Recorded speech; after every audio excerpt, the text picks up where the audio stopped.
Nggak ada ini.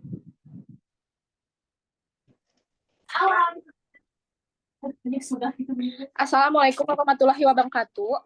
Perkenalkan, kami dari kelompok 9 akan mempresentasikan hasil diskusi kami yang berjudul Wawasan Filsafat Pancasila dan Kefilsafatan Pancasila untuk Budaya Masyarakat di Indonesia. Sebelumnya, saya akan memperkenalkan anggota-anggota dari kelompok kami.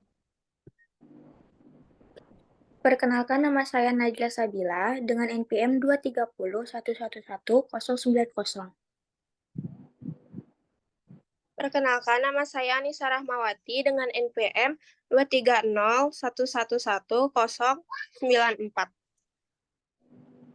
Perkenalkan, saya Nurfika Anissa dengan NPM 23011111096. Perkenalkan, nama saya Nazwa Aura Zulfa dengan NPM 23011111114. Materi yang pertama ada filsafat Pancasila. Pancasila dikatakan sebagai sistem filsafat karena Pancasila itu mengandung pemikiran pendiri negara yang dituangkan dalam suatu sistem yang merupakan cerminan dari nilai-nilai Pancasila yang saling berhubungan dan digunakan sebagai pedoman ataupun pandangan hidup bangsa dan dalam berbangsa dan bernegara.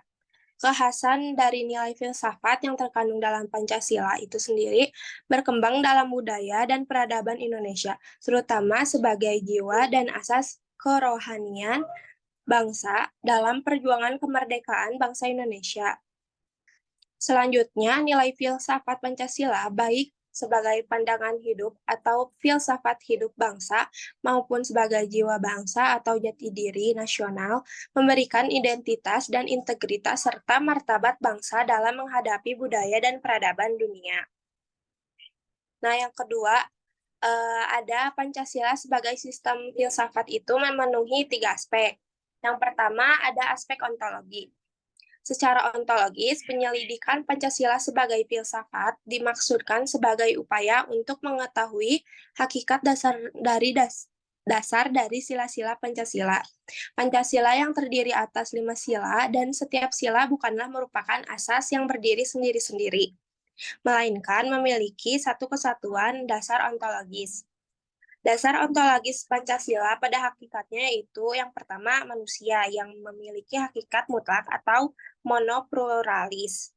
Terus yang kedua ada monodualis karena itu juga disebut sebagai dasar antropologis. Yang kedua ada aspek epistemologi. Epistemologi Pancasila dimaksudkan mencari sumber-sumber pengetahuan dan kebenaran dari Pancasila. Sumber pengetahuan dalam epistemologi ada 2 aliran, yakni empirisme dan rasionalisme. Pengetahuan empirik Pancasila bahwa Pancasila merupakan cerminan dari masyarakat Indonesia pada saat kelahirannya digali dari budaya bangsa Indonesia sendiri. Terus yang kedua, pengetahuan rasionalis Pancasila bahwa Pancasila merupakan hasil perenungan yang mendalam dari tokoh-tokoh kenegaraan Indonesia untuk mengarahkan kehidupan bangsa Indonesia dan bernegara. Selanjutnya akan dijelaskan oleh Najwa. 3. Aspek aksiologi. Secara aksiologis, bangsa Indonesia merupakan pendukung nilai-nilai Pancasila atau subscriber of value Pancasila, yaitu bangsa yang berketuhanan, yang berkemanusiaan, yang berpersatuan, yang berkerakyatan, dan berkeadilan sosial. Pengakuan penerimaan dan penghargaan atas nilai-nilai Pancasila itu nampak dalam sikap, tingkah laku, dan perbuatan bangsa Indonesia, sehingga mencerminkan sifat khas sebagai manusia Indonesia. Pancasila ditinjau dari aspek aksiologi merupakan nilai-nilai yang terkandung dalam Pancasila pada hakikatnya juga merupakan suatu kesatuan. Aksiologi Pancasila mengandung arti bahwa kita membahas tentang filsafat nilai Pancasila. Pada aspek ini, membahas tentang filsafat nilai Pancasila yang mempunyai 3 tingkatan, yaitu nilai dasar atau mutlak, Nilai dasar merupakan nilai yang sifatnya tidak akan berubah dari waktu ke waktu atau tetap yang meliputi nilai ketuhanan, nilai kemanusiaan, nilai persatuan, nilai kerakyatan, dan nilai keadilan. Yang kedua, nilai instrumental atau norma sosial dan hukum, yaitu nilai yang berbentuk norma sosial dan norma hukum yang selanjutnya akan terkristalisasi dalam peraturan dan mekanisme lembaga-lembaga negara. Yang ketiga, nilai praktis atau kenyataannya, yaitu nilai yang sesungguhnya kita laksanakan dalam kenyataan, sekaligus sebagai batu ujian apakah nilai dasar dan nilai instrumental itu benar-benar hidup dalam masyarakat. Nilai-nilai inilah yang mendasari kehidupan masyarakat berbangsa dan bernegara.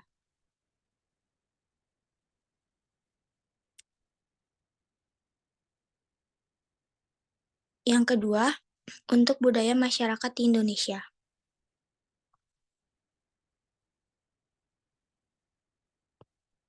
Dimensi kognitif menurut pemahaman yang mendalam dan luas dari Pancasila yang dihadapkan kenyataan yang terus berkembang. Dimensi moral menuntut bahwa refleksi itu diarahkan untuk dapat membantu merumuskan kewajiban-kewajiban atau tanggung jawab lembaga-lembaga, kelompok masyarakat, dan keluarga negara dalam kerangka hidup bermasyarakat, berbangsa, dan bernegara. Sebagaimana setiap ideologi bertujuan untuk mendorong ke arah suatu tindakan atau praktis, demikian juga refleksi atas ideologi ilmu.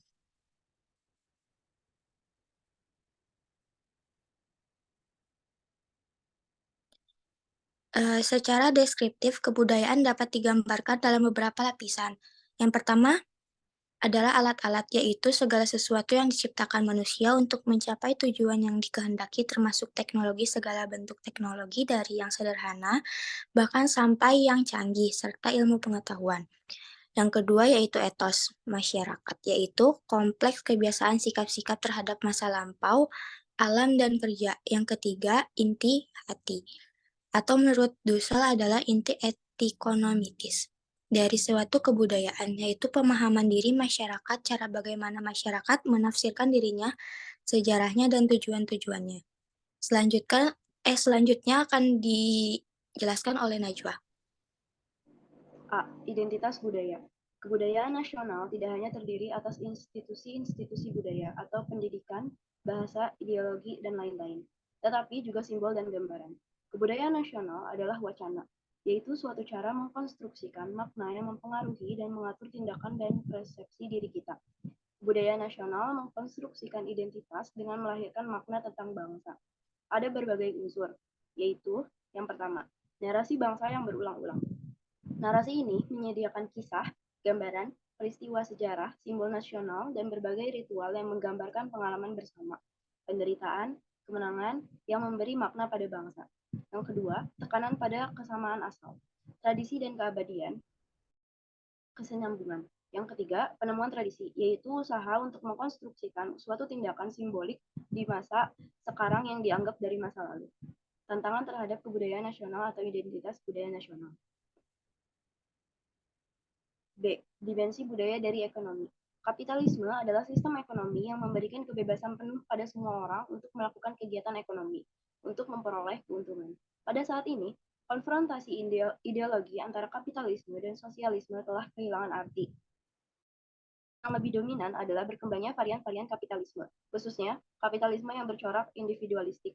Contohnya kapitalisme Inggris dan kapitalisme Amerika.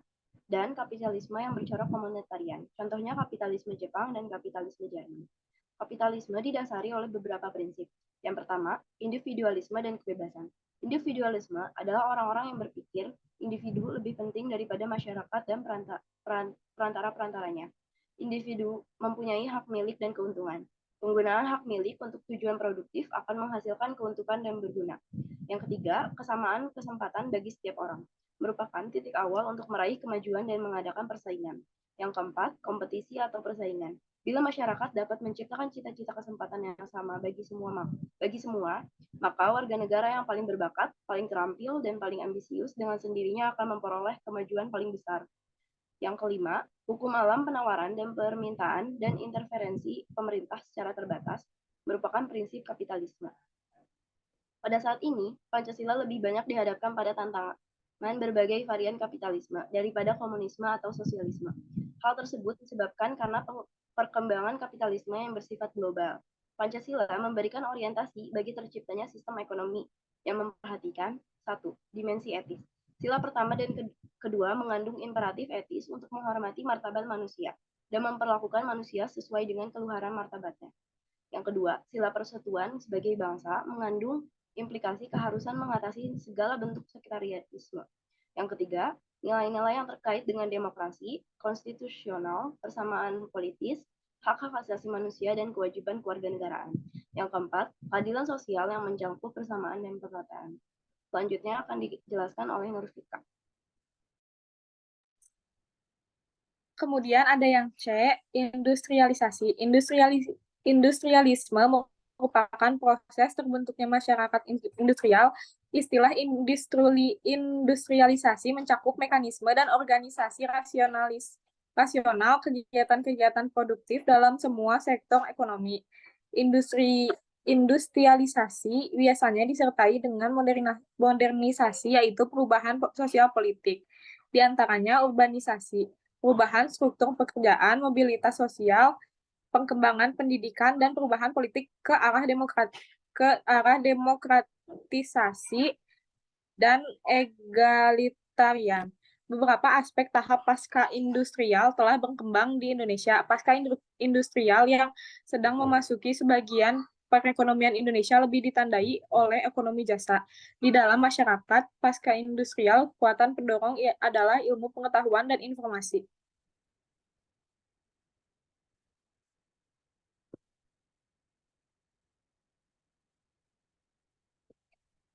Selanjutnya, teknologi informasi baru memungkinkan tingkat profit dengan berbagai cara. Yang pertama, teknologi informasi meningkatkan produktivitas dengan memanfaatkan mesin berbasis mikroelektronik.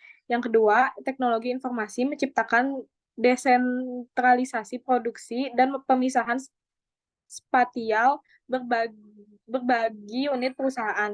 Yang ketiga, dengan otomatis proses dimungkinkan penggunaan tenaga kerja secukupnya sehingga otomatisasi layak mendatangkan untung.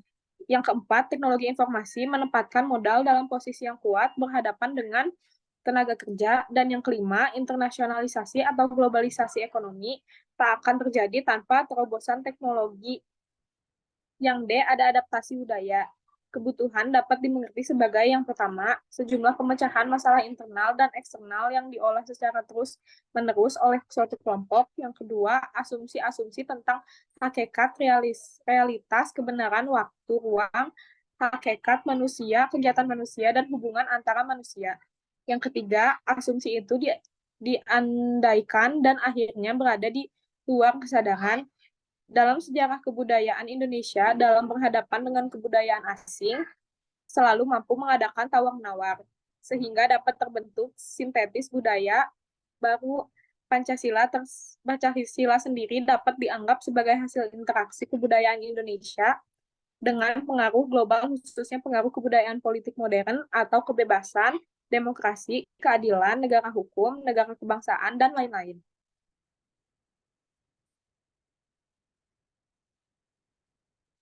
Sekian dari kelompok kami. Terima kasih. Wassalamualaikum warahmatullahi wabarakatuh.